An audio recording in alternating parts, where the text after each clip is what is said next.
Lutte contre le grand banditisme en bref, un gang de présumés faussaires vient d'être arrêté par les éléments du groupement mobile d'intervention numéro 2 GMI du littoral. Il s'agit de 5 hommes âgés pour la plupart d'une soixantaine d'années, parmi lesquels le chauffeur du directeur des affaires consulaires du consulat du Royaume-Uni ici à Douala, chargé de ramener une somme de 13 millions de francs CFA. Le dit chauffeur a profité du temps qui lui avait été accordé pour remplacer les vrais billets par de fausses coupures d'un montant de 4 millions de francs CFA selon le GMI. Nous vous proposons de suivre dans cet extrait d'interview accordé par le commissaire divisionnaire Owona Atangana, commandant du GMI numéro 2 au micro de Julie Pont.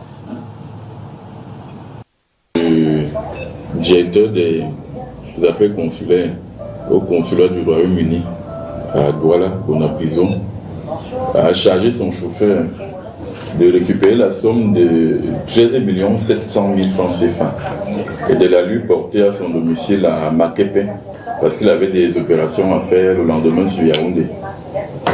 Et le chauffeur a mis d'abord trop de temps pour arriver, il a mis près de 5 heures pour cet itinéraire.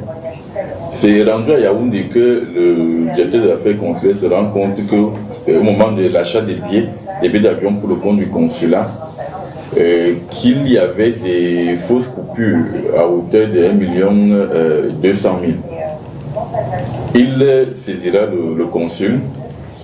Nous serons également informés de cette situation. Ayant rendu compte à monsieur le délégué régional de la Sûreté nationale du littoral, celui-ci m'a prescrit de rattraper dans les meilleurs délais ces présumés faussaires, de mettre la main sur les faux billets éventuellement sur les coupures de bonne valeur qui ont été distraites par le chauffeur en question. Immédiatement, j'ai mis en branle ma brigade d'anticriminalité, ce qui nous a permis d'interpeller le chauffeur. Au cours de l'exploitation, nous avons pu remonter toute la chaîne jusqu'aux fournisseurs, aux pourvoyeurs de ces fausses coupures de 10 000 francs. Nous sommes certains que c'est des fausses coupures parce que l'expertise de la BEAC a été sollicitée et elle a confirmé qu'effectivement c'était des faux billets à hauteur de 4 millions. Nous avons récupéré entre leurs mains la somme de 3 millions 100 000. Cette fois-là en vraie coupure de 10 000 francs. Le chauffeur nous a dit qu'il a utilisé 100 000 francs et qu'il a acheté ces faux billets, ces fausses coupures à 800 000 francs. Donc il a acheté